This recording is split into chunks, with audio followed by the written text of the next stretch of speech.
guys, welcome to the best books from March post. And there were 4 books that I really enjoyed in March. I'm like messing with my hair here because we just got back from a walk with my son and it was really cold and windy, and anyways, it's a mess. So 4 books that I really liked in March. They were all either ebooks or audiobooks, so I just have little printouts here for to show you, to reference them.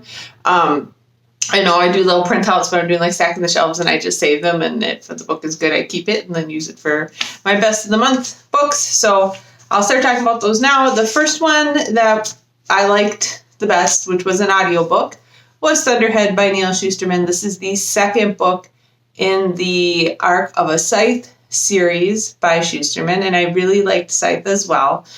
This was very good. It's just a very interesting world and interesting concept. I like the characters. I like how the story is coming together. It is very like Shusterman style. Like there's a big idea that he is kind of making the whole thing around, whole story around. But I am really enjoying it, and I really like seeing our 2 main characters kind of how they're progressing and gaining like responsibility and influencing things more. There's also a 3rd main character added into the series in this book. So I would be listening to The Toll right now, except for I am not driving to work every day, which is when I mainly listen to audiobooks. And my son managed to listen to Thunderhead, and then he started listening to The Toll. And the way Audible works, we're both using my Audible account, so like it keeps track of who's where in the book, and so it's hard if we're both reading it. So I'm waiting for him to finish The Toll, and then I will start it. All right, the second book that I read and really enjoyed this month, I got for review, and that was Imaginary Numbers by Shauna McGuire. I believe this is the 9th book in the Encrypted series, and the first one featuring Sarah, who is a cuckoo. So all of these books have dealt with the Price family, and Sarah is one. She's been in and out of the series a lot. She's like a mathematical genius, but she's also not human. She's a cuckoo, which is somebody who kind of an alien creature that kind of forces themselves into families and stuff. I don't know. It's hard to explain. You'd have to read the book. I'm a huge Shauna McGuire fan, and I actually didn't really like the Antimony Annie Price books as much, but I really, really like this book. I like learning about the cuckoos. I really like Sarah as a character, so I enjoyed this thoroughly and was very happy to get to review, and I would definitely recommend it. If you like urban fantasy, the whole Encrypted series is really good. It's a little bit more lighthearted and fun than the October Day series. That being said, I actually do like the October Day series better because I'm just a little bit more attached to those characters. But this is a very fun urban fantasy series, and I really thought this was an improvement over the last couple books in the series. So that was the second one I liked.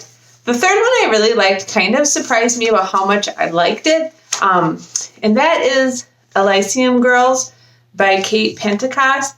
This was just a really unique and interesting book. And I was kind of in a mood to read kind of like a Dust Bowl, like urban fantasy type of book anyways, or just fantasy type of book anyways. And this is a really interesting book. It's set in kind of the Dust Bowl era of the Midwest. I think it's like Kansas-ish area. I don't think you're ever really quite sure, but in that area. And a couple gods decide to have a contest, and they block this town off from everywhere else. And the people in the town have to be kind and nice to each other for a certain amount of time before this curse will be lifted and they can leave the town. It's really interesting. There's some interesting like monsters and characters, and just the whole premise is very cool and very well done. Completely unique. I did not expect this, and it just blew me away, and I could not put it down. I loved it. I just love this book. This is probably, if I had to pick like my favorite book of the month, this was probably my favorite book of the month, because I thought this was just phenomenal. So if you're interested in a really unique fantasy set in kind of that historical Dust Bowl time, and you kind of like the whole like gods, I don't know, playing with humans kind of thing. This was really good. It is young adult, so it would be appropriate for that age and older. I really liked it. The cover is phenomenal on that one too. Okay, so the final one that I liked and really loved will not be a surprise for anyone who's followed me for a long time, and that is Looking Glass, The Chronicles of Alice novella by Christina Henry. Christina Henry has been a long-time favorite of mine. I liked her original Black Wings or whatever. I forget the name of her series. Madeline Black. Her original urban fantasy series that she kind of wrote when she's to enter the field. But even more, I've really enjoyed her like really dark fantasy retellings of various fairy tales and folklore. So she's done one for Captain Hook. She's done one for The Little Mermaid kind of a thing.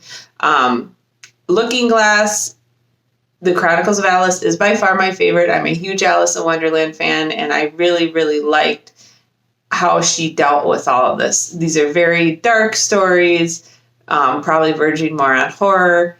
But this is the novellas of that, and there were 4 novellas. One is kind of like a side story about another girl who becomes an Alice and ends up in Wonderland. Then there's a couple stories around Alice and Hatcher and kind of what happened with their lives after the final book that we had read in the Chronicles of Alice.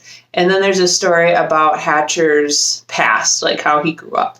So if you are a fan of the Chronicles of Alice, this is like a must read. It does a great job of tying up that series a little bit better and gives some really good background for the characters in that series. I wish she wasn't done with this series. I feel like there was just more that could have been done with it because I really love the Chronicles of Alice. But this was phenomenal. I'm really glad she decided to release these full novellas, and I absolutely loved it. It was, again, one of my favorite things of the month. So those are the 4 books that I got this month that I really, really loved.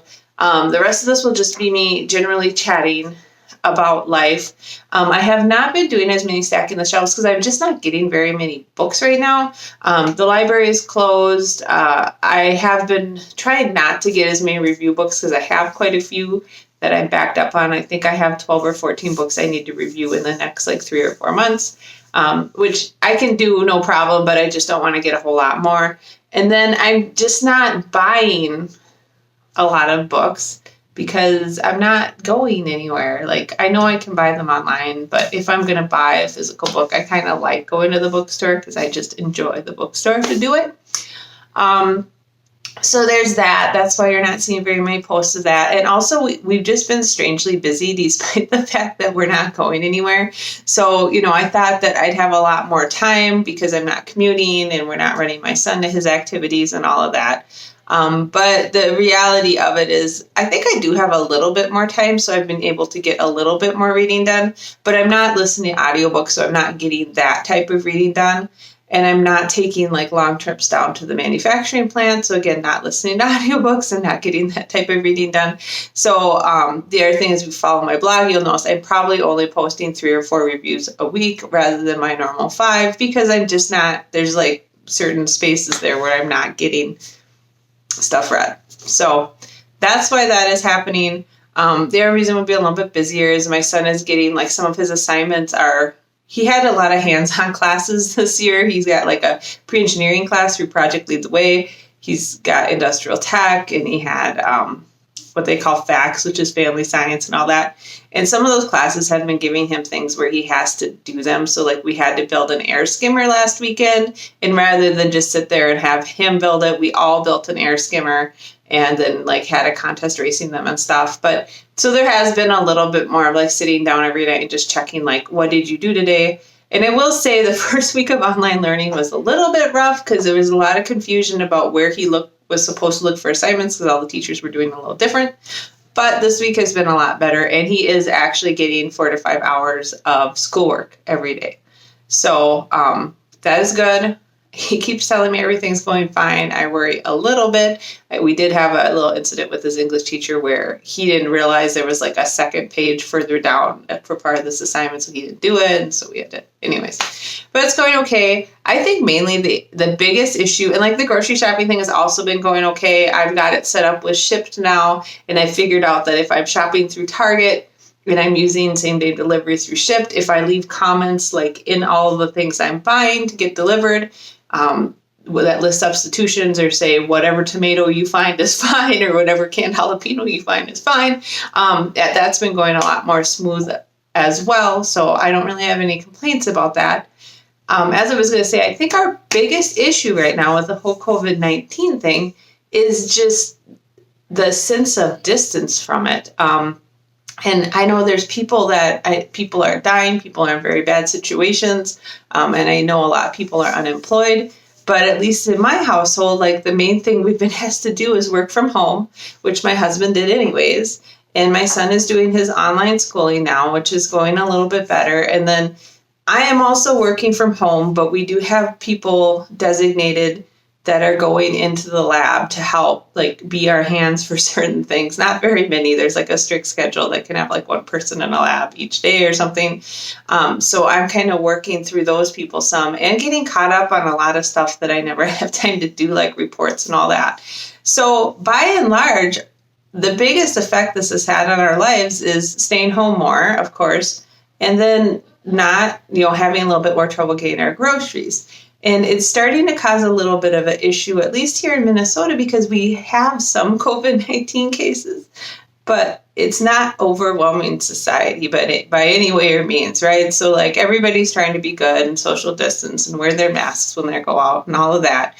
But it feels very unimmediate, I guess I would say. Like, you know how like somebody tells you you're going to get a bad thunderstorm or tornado is coming or something, and so you like batten down the hatches, and then like all of a sudden it's not there and it's not there and it's not there, and then you're like, well, screw it, it's not coming. So if you know what I mean. So like we're trying to be good, but I think I'm having trouble, my husband's having trouble like really staying engaged with this crisis and like feeling like it's real, I mean, you get to the point where you're like, screw it, I want to go visit my parents. I haven't seen them for a month, and they're not going anywhere. We're not going anywhere. You think we could stop by and say hi? I mean, this isn't spread a lot. And I know that's not the right attitude to have because I know it is an immediate crisis.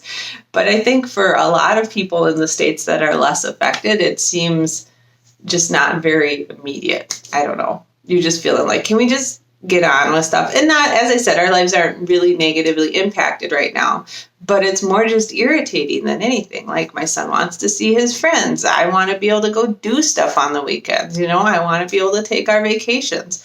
I love my house and my cats and my family, but it'd be nice to like see our friends.